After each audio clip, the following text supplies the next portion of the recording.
अपनी वस्तु ठाकुर जी तक नहीं पहुंचा पा रहे तो सबने यमुना जी को दे दियो।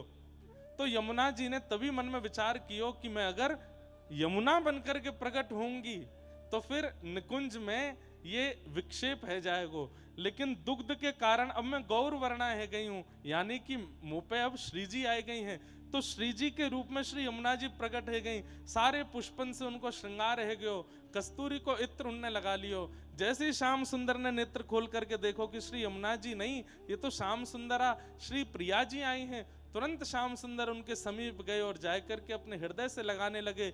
इतने में ही जितने पुष्प थे, जितने कस्तूरी के भाव थे, जो दुग्ध गैयाओं का प्रकट हुआ था, आदि आदि जो भी सामग्रियां यमुना जी में प्रवाहित हुई थी, जो प्रकृति प्रत्यक्ष कृष्ण को नहीं दे पा रही थी, यमुना जी ने जाकर के वो समस्त वस्तुएं श्री कृष्ण को प्रदान कर दी।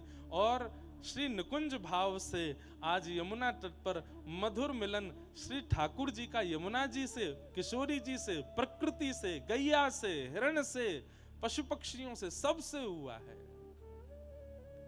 गोपियां उसका भाव देख रही है। कितना सुंदर है वेणु गीत।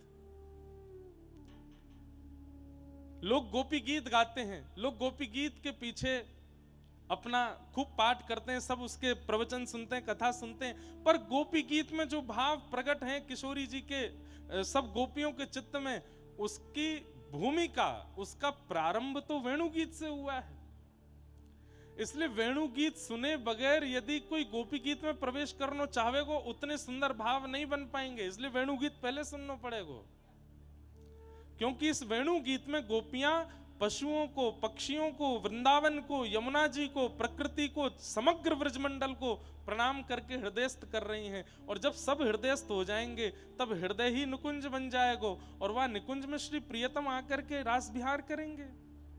अब जाने निकुंज हृदय में नहीं बनायो, वो सीधे ठाकुर जी के बाद निकुंज में प्रवेश करना चाहे कैसे?